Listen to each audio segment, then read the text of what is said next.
Hey, it's Denise. Welcome to my channel. Welcome back if you've been here before. Today I wanted to get a little bit more into a subject that I was talking about in my last video. My last video was just, I unboxed a couple items that I hadn't tried before in terms of diet.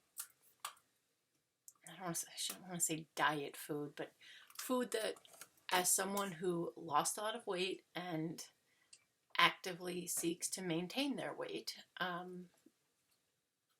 you probably have a particular type of diet that you follow or that you're trying to follow. And I just wanted to get a little bit into that in terms of some other general sort of tips and things that I use, whether they're things that are specifically sold as being for a specific kind of diet, or if they're just things that you can pick up at any grocery store, because I think a combination of both is the way to go.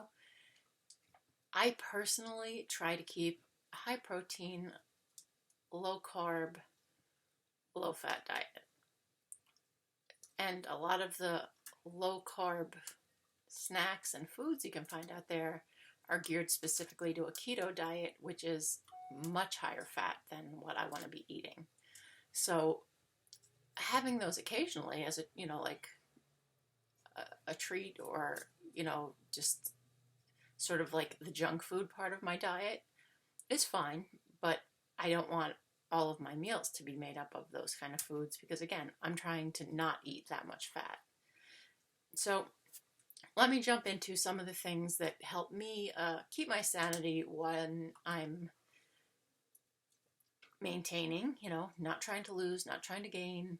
And I just, like I've mentioned before, I don't like to have to weigh and measure everything. So sometimes, yes, I will pay more for the convenience of single serving packaged items, just so I can, at a quick glance, know how many calories I'm eating, and the other nutrition information about it. So let's get into it.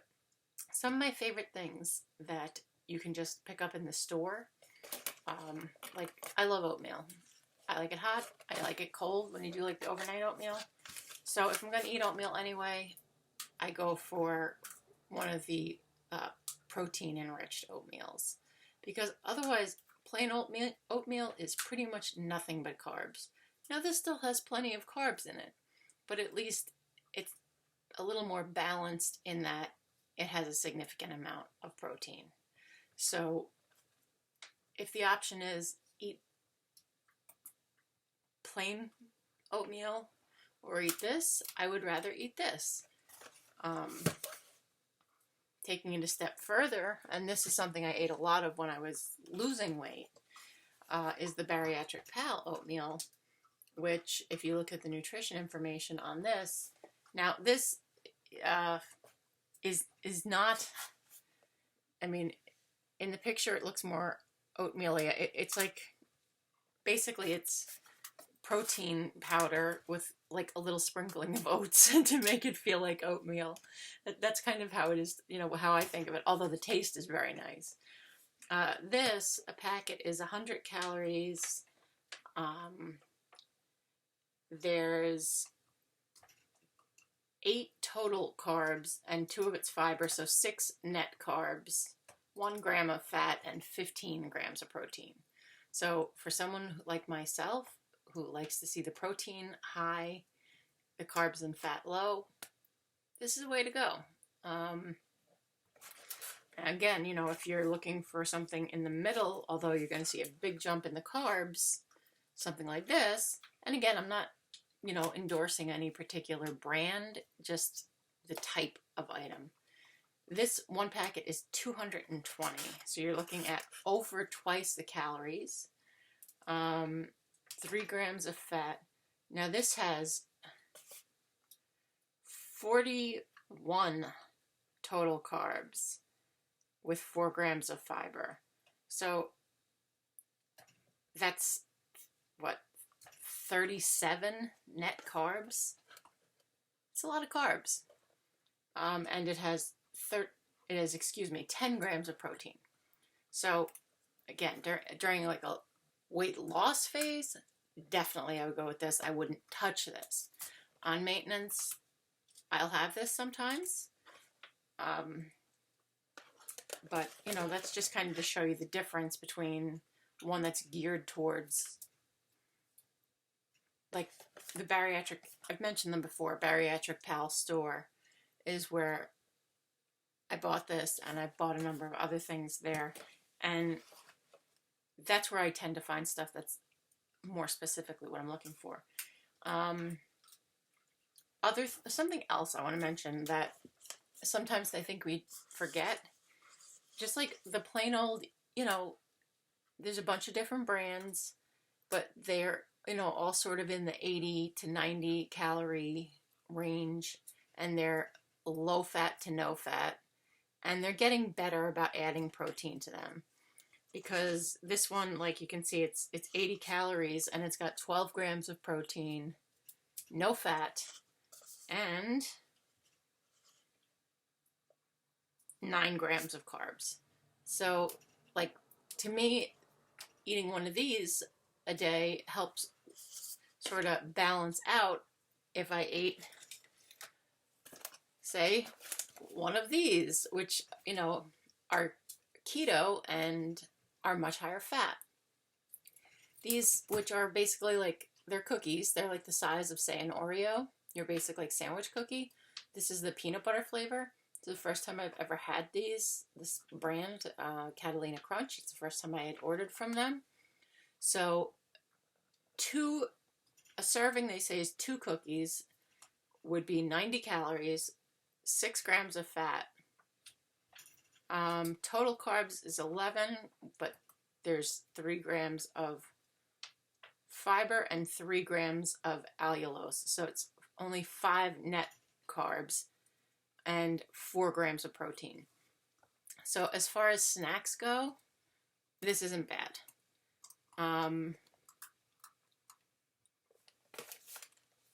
Another thing that I ordered from that same company that just came today, the Catalina Crunch, who I've never ordered from before. They have keto-friendly cereals, and they had like a sort of like a trial pack of 4 different kinds of cereal. So this, you know, obviously is chocolate.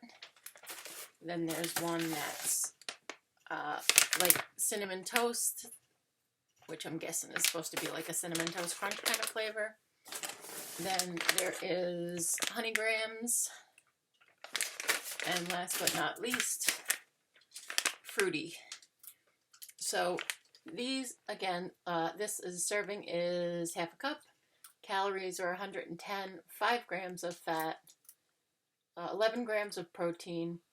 Total carbs are 14, and the fiber is 9, so it would only be 5 grams, 5 net grams of carbs.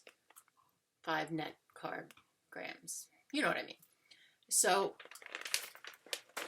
I was happy to find some cereals that were decidedly lower carb than your healthy, you know, healthier, I should say, because really a lot of this, you know, store cereals are really not that healthy. But most of them, at least, you know, the carb count is so high that if you're trying to eat low carbs, it's almost impossible to find a regular cereal. These, I know I've mentioned, it's been a while. The Quest protein chips, I happen to like. They hit the spot when you really just want like a crunchy, salty snack. And nutritionally, they're, you know, I'm perfectly happy with them. This single serving bag, 140 calories, 6 grams of fat. Total carbs is 5, with 1 being fiber, so it'd be 4 net carbs. And there's 18 grams of protein in here. So Quest is really good. I find most of their products are very high protein compared to the amount of fat and carbs. So I do like that. And I got 2 other Quest items that I like that I want to show you. Their peanut butter cups, they're delicious, and I love them. Let me just show you on the can show you the information right here on the back. Now, they in a packet inside, there are 2 peanut butter cups per packet. So you can see that's per 2 peanut butter cups. So you could split it if you wanted to and eat one, you know, and then eat one later or the next day. For the 2 of them, it's 190 calories, 15 grams of fat, which is a lot. The carbs, the total is 13, but there's 8 grams of erythritol and 4 grams of fiber. So there's really only 1 net carb, and there's 11 grams of protein. So, yeah, like this, again, it's like a higher fat than most of the things I like, but up as far as low carb and high protein, it's great. I also, was that it? What else is that it? No, Quest, the other thing that I like from Quest is their shakes. I like, probably their salted caramel is my favorite. It's 160 calories, 3 grams of fat, 3 grams of carbs, and 30 grams of protein. So these are awesome. And when I was losing weight, I drank these on a regular basis. Their chocolate ones are good too. Other protein shakes I like that are low carb, the Unjury. No, I like their vanilla better than I like the Quest vanilla, and I like the Quest chocolate better than I like their chocolate. It's just a matter of personal preference. These are a little smaller. They're 8.5 ounces as opposed to 11 ounces, but 110 calories, 1.5 grams of fat, 2 grams of carbs, and 20 grams of protein. So again, great for both the weight loss phase and also for maintenance. And if you were, usually I use unsweetened almond milk as my milk of choice, so to speak, as far as putting, you know, if I were going to have some cereal or wanted to dunk a cookie into some milk, almond milk is what I usually have in the fridge.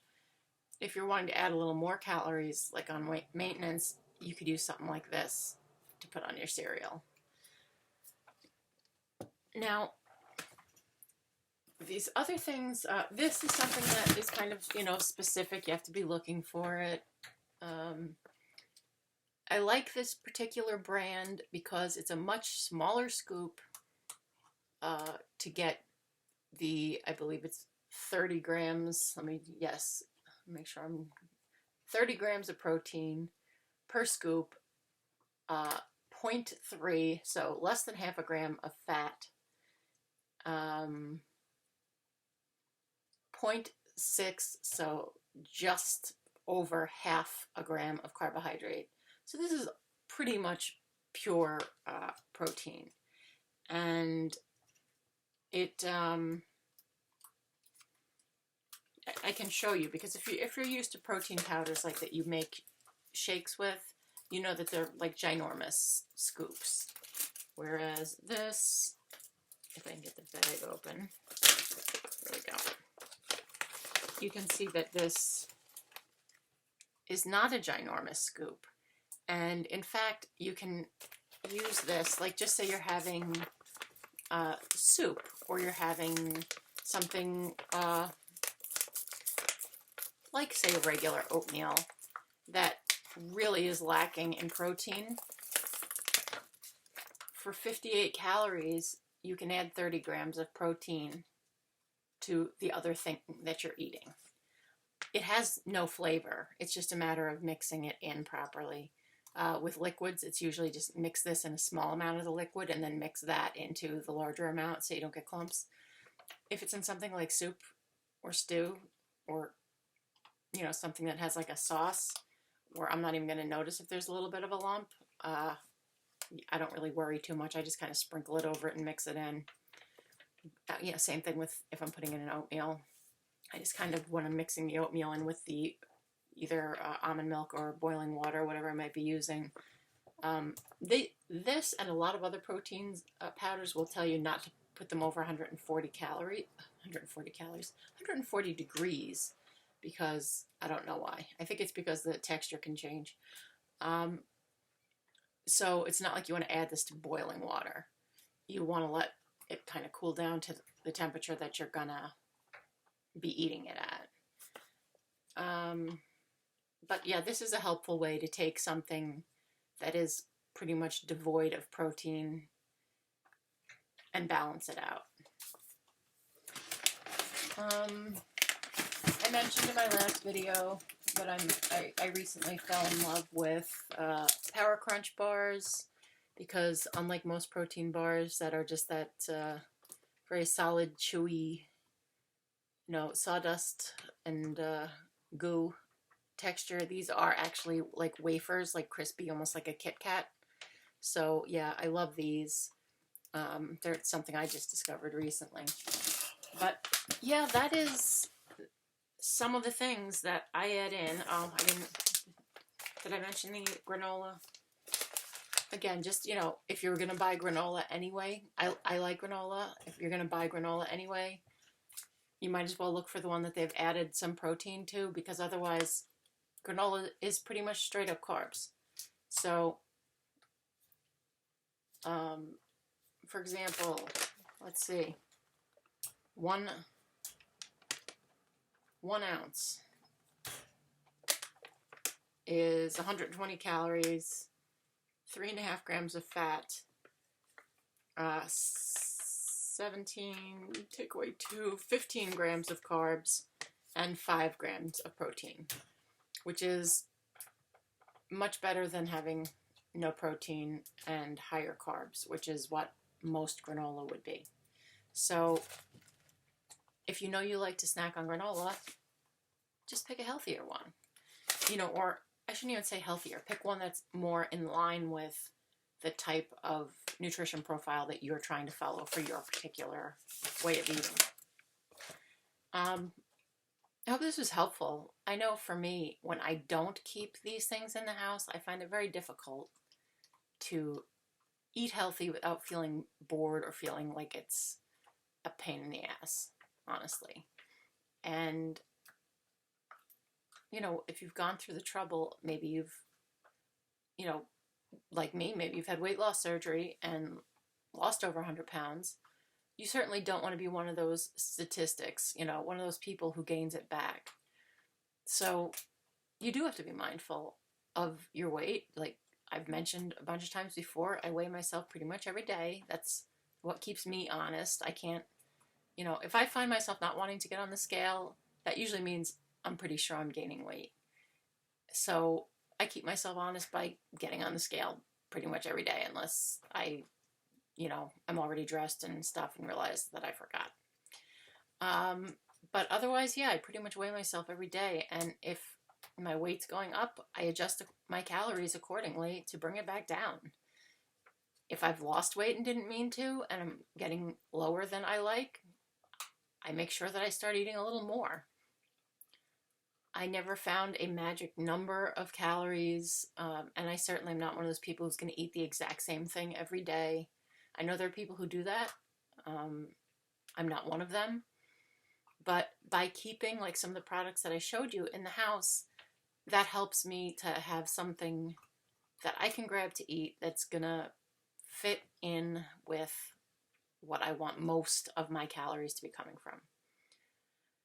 Now, does that mean I never have a piece of candy? No. Occasionally I do. Occasionally I have a piece of pie. Occasionally I have some, regular granola, or I might have some rice, or, like I'm on maintenance, so I'm supposed to eat some carbs. But it's much easier to fall into eating the wrong things and eating them way too often if you don't kind of keep the right things in the house. And the prices on the different products can vary greatly, so it's worth it to check out different products and different places. Like those bars I just showed you, that I am currently in love with. Like right now they're on sale at Walgreens by me, 3 for $5. I looked on, trying to think if it was, I think it was on Bariatric Pal, they were over $2 a piece. So, if I can catch some on sale, I'm going to do that, and stock up. I bought 10 of them. So, at the sale price. And,